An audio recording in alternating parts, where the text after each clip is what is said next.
The Dark Scrolls. People would later whisper that the night the king died, the air itself seemed to thicken with something you could neither see nor name. The sky over Le Chivien was veiled in a sullen, reddish haze, like an old bruise spreading across the face of heaven. And for all their loyalty, the guards standing watch along the garden paths felt their throats tighten with a dread they could not explain. It was as though the darkness knew before any human heart did that a calamity was about to unfold, one so enormous it would blot out the legacy of one of Daviet's greatest sons and stain a dynasty for generations. Just past midnight, in a pavilion surrounded by ancient lychee trees, the young king Tai Tong lay on a silk mattress, his breath ragged and shallow. The chamber smelled of lychee blossoms and something else, an acrid metallic tang that seeped into the draperies. His lips had turned blue. His eyelids fluttered as though he were dreaming of some impossible escape from the body that was betraying him. At his bedside knelt Nguyen Thi Lo, the brilliant and literate concubine whose beauty had once inspired envy and admiration in equal measure. Her hands hovered over his chest, trembling. Some said she was praying. Others believed she was whispering the final words of a spell meant to wrench the life from the king's veins. No one really knew.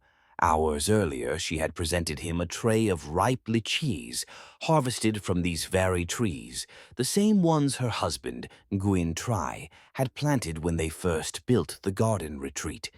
The king had smiled as he took the fruit, speaking to her in a low voice that none of the servants could overhear. He had not looked ill then, but the moment he tasted the lychees, he paused, coughed, and frowned, like a man who senses, in a fleeting instant, the shadow of his own ending. By dawn, the king was dead. The announcement traveled through the corridors of the royal camp with a speed that no decree ever achieved. Ministers, guards, physicians, no one dared to meet each other's gaze. They knew how these things went. A sudden royal death was never just a tragedy. It was an invitation to suspicion, a vacuum that would be filled with whispers, accusations, and eventually the rattle of shackles. The first to fall under that suffocating cloud was Nguyen Thi Lo herself. When soldiers stormed the pavilion, they found her kneeling by the corpse, her face streaked with tears, her fingers still pressed against the king's cooling chest. One of the guards later claimed her expression was too composed, too deliberate to be innocent. Another insisted her grief was genuine, but their testimonies would not matter. That morning, as the first wailing began, an elderly servant girl who had known Nguyen Thi Lo since childhood fled into the garden. She ran past the rows of lychee trees, their branches dripping with dew and overripe fruit, her sandals slapping the packed dirt. As she fled, she looked over her shoulder and swore she glimpsed the king's ghost following her. His eyes wide and unblinking, his mouth gaping in a silent accusation. Her story would be dismissed as hysteria. Yet, within days, everyone began to sense that Le Chivien itself had become a haunted place. Back in the capital, the news struck the court like an ass. Tai Tong had been young, vigorous, only 20 years old. His sudden death in the arms of a woman whose husband was the most respected scholar and statesman alive would not be explained by misfortune alone.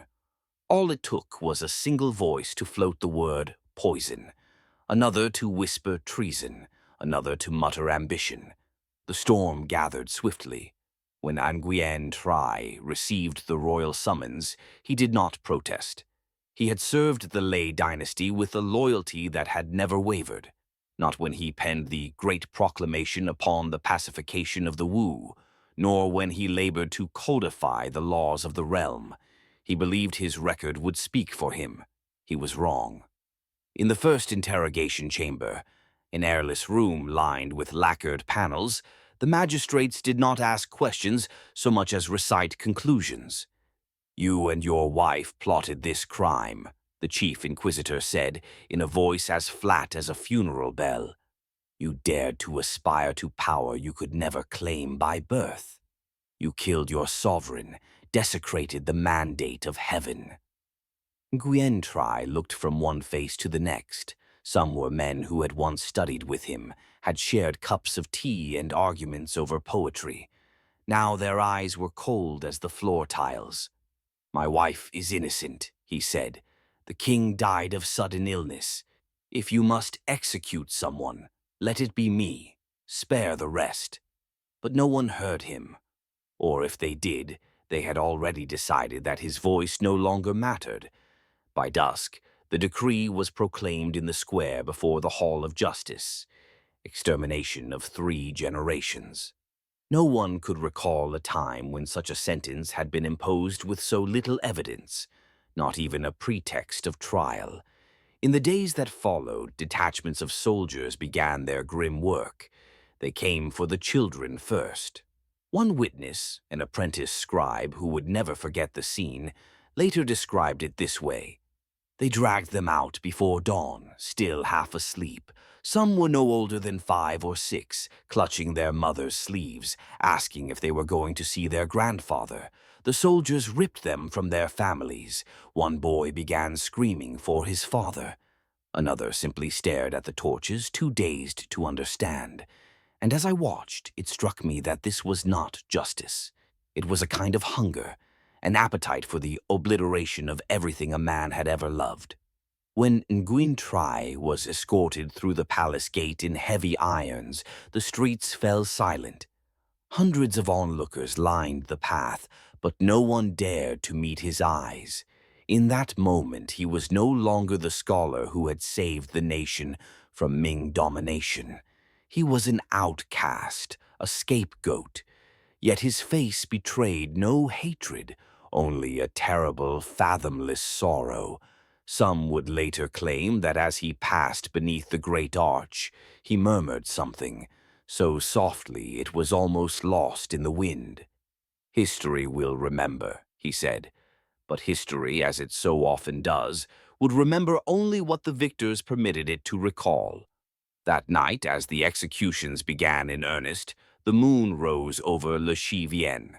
The trees dropped their last overripe fruits onto the trampled soil, and if you had stood among them, you might have sworn that the branches themselves were weeping, a slow rain of dew and sap and sorrow, the kind of sorrow that no decree could ever wash away.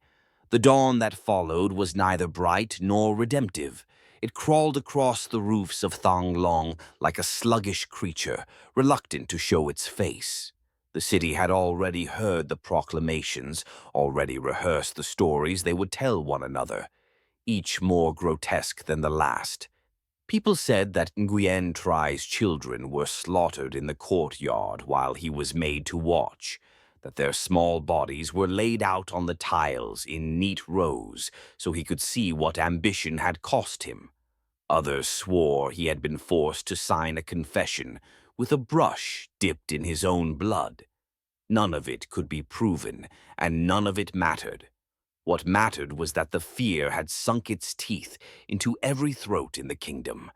Even those who despised him, who resented his brilliance and his influence, could feel something was wrong, something rancid at the core of this spectacle. When the first executioner stepped forward, his robe soaked with sweat, he paused before raising the blade. For a moment, the courtyard was silent. The air itself held its breath, as if even the stone and wood were ashamed. Nguyen Trai looked past him to the gathering of children, nieces, nephews, grandchildren, herded into a corner like livestock. A girl no older than 10 was clutching her brother's hand, her eyes blank, her lips moving in a silent prayer. He closed his eyes and inhaled, as though willing his spirit to rise above the butchery to come.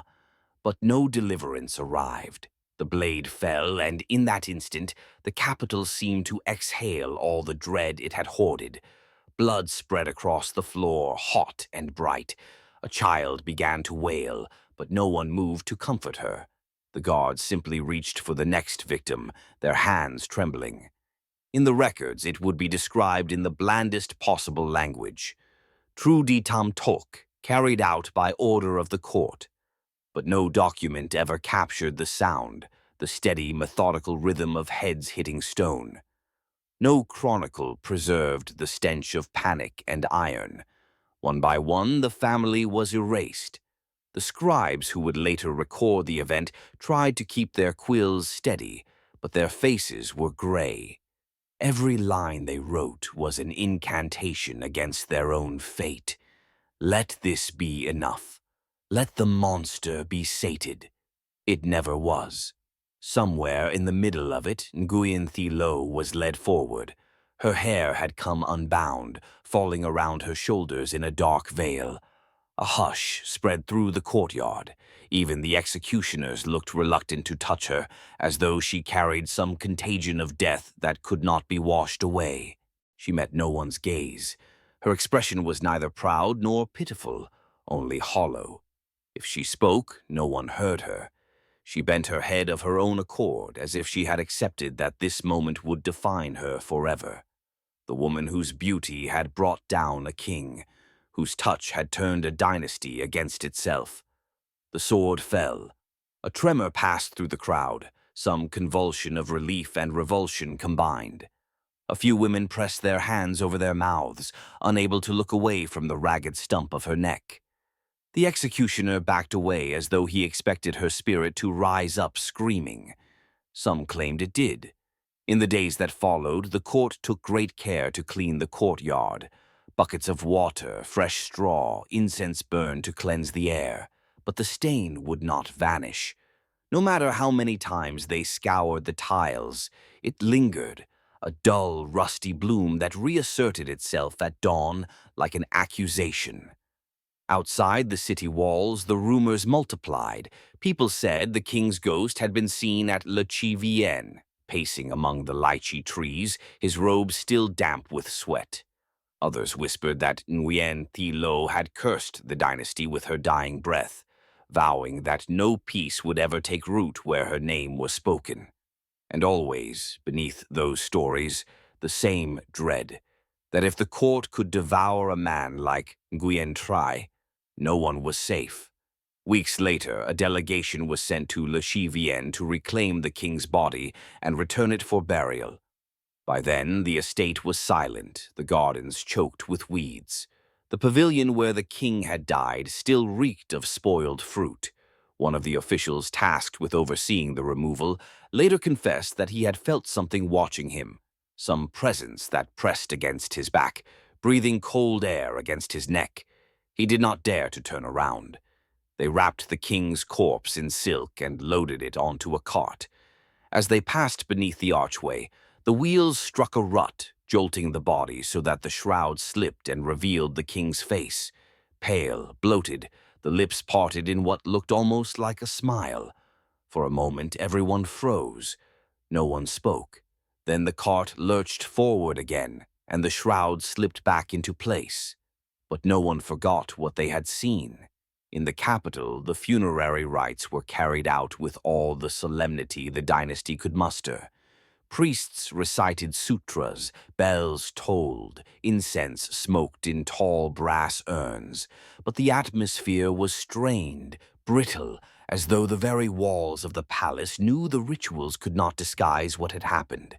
At night, the senior ministers convened in hushed conferences, reviewing reports and testimonies, searching for something, anything, that could erase the sense of guilt that had taken root in every heart.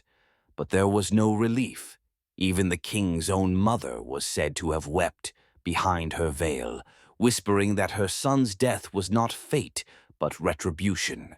That some hidden sin, some secret treachery, had brought down not only her child, but all who touched his life.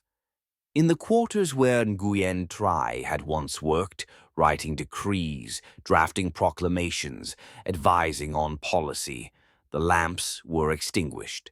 Dust began to collect on the scrolls he had left behind. Servants moved through the rooms with their heads lowered, as if afraid his shade would step from the shadows to ask why none had spoken for him. Outside the palace walls, the common people invented their own explanations. Some insisted it was poison slipped into the lychees by an enemy faction. Others claimed the king's sudden death was divine punishment for hidden corruption. A few suggested that the real crime had been ambition itself, that no man should ever rise so high above his station, no matter how gifted he was. In taverns and market stalls, the name Nguyen Trai became a kind of curse and a warning all at once. Mothers whispered it to frighten unruly children. Men lowered their voices when they spoke of him, glancing over their shoulders as if the air itself could carry tales back to the court. For a time, it seemed as though his story had ended in that courtyard, as if the executioner's blades had severed not only his life, but his memory, leaving only a hollow space where a man's name used to be. But memory is a more stubborn thing than law. In hidden corners among the old scholars and the few who still honored the work he had done, stories began to gather like coals banked against the frost. Stories of the boy who had studied Confucian texts by lamplight until his eyes blurred. Of the poet who could spin entire histories in a single verse. Of the patriot who had helped free his country from foreign rule. Those stories did not fade. Even when it was dangerous to speak them aloud, people whispered that what had happened at Le Chivien was not justice but a sacrifice, that Nguyen Trai had become the offering thrown to a darkness no one dared to name, and that someday the darkness would choke on the blood it had swallowed. The years that followed did not bring peace. Even after the executions, the monarchy remained restless, as if some ghost still prowled the palace corridors, brushing cold fingers across the napes of those who had signed the death warrants. Ministers aged before their time, servants whispered that every harvest in Le Chivien rotted early, as if the land itself refused to nourish anything but regret. When people spoke of Nguyen Trai, they did so cautiously, their eyes fixed on the ground. To some, he was a traitor whose ambition had reached too far. To others, he was a martyr whose death proved that no virtue could survive the greed of men in power. Yet, the silence around his name could never quite be sealed. In secret, a handful of scholars copied his poems by candlelight, tucking the thin manuscripts into hidden compartments in their walls. They told their sons, "Never forget who he was, even if you must pretend he never lived." At the river's edge near Le Chivien, fishermen claimed that when the wind came from the north, they could hear a woman's voice weeping. Sometimes it was joined by the faint wail of children, those who had been too young to understand the sentence that had claimed them. On certain nights, the lychee trees seemed to shiver even when the air was still, and their blossoms fell in sudden cascades, as though bowing to an invisible procession of the dead. And always, in every telling, there was that detail no one could explain, how the stain in the courtyard never disappeared. It was scrubbed with vinegar and ash, whitewashed and scoured, but each dawn it bled through again, a red bloom, persistent as a memory. 2 decades passed, the throne changed hands, and with it the mood of the court. Lei Taintong, young and determined to strengthen his dynasty's foundations, began to re-examine the old accusations. He had grown up hearing 2 versions of the tale, one that crowned Nguyen Trai a traitor, another that whispered he had been framed by men who envied his mind. As the new king listened to testimony from elders who had survived that time, he began to understand what no decree had ever admitted, that in their terror of losing power, his predecessors had murdered a man who had only ever served them. It was said that the king spent a full night alone in the archives, reading every record of the Le Chivien affair. When dawn came, his attendants found him sitting motionless, the final scroll clutched in his hands, his face as pale as milk. That morning, he announced that Nguyen Trai was to be exonerated. His name would be restored, his titles returned, his poems once again allowed to circulate. The court scribes prepared the official declaration, their brushes moving in careful, deliberate strokes. Outside, the city stirred with cautious relief. But if the stain on the courtyard floor was washed away at last, it was not because the kingdom had grown more just. It was because power had shifted, and the hunger for vengeance had momentarily sated itself. The king ordered an official memorial to be erected at the site of the executions. It was simple, a single stone slab engraved with the characters that proclaimed Nguyen Tri's innocence. But the day it was unveiled, a storm broke without warning, flattening the canopies, scattering the offerings of fruit and incense across the tiles. The wind howled through the lychee trees until it seemed they might snap at their roots. Some called it coincidence. Others believed the spirits were still unsettled, that too much blood had been spilled for any proclamation to mend the rift. For the rest of his reign, Lei Tantong would be known as a wise and effective ruler, but those who knew him best said he was never quite free of the shadow that hung over the memory of Nguyen Tri. In private moments, he was said to read the old poems aloud, his voice breaking on the lines that spoke of loyalty and loss. The verses that survived were not the ones about glory or conquest. They were softer, more sorrowful, fragments that hinted at the loneliness of a man who understood, even in life, that all his labors could be undone by a single accusation. One poem, in particular, became almost a legend in itself. It had no title, no date, just a few lines scribbled on a scrap of mulberry paper. If one day my name is cleared, let it not be for my sake. Let it be for the children who never grew old, for the woman who died with no defense, for the truth that outlives any sword. Long after the dynasty itself fell, villagers continued to bring offerings to the crumbling memorial at Le Chivien.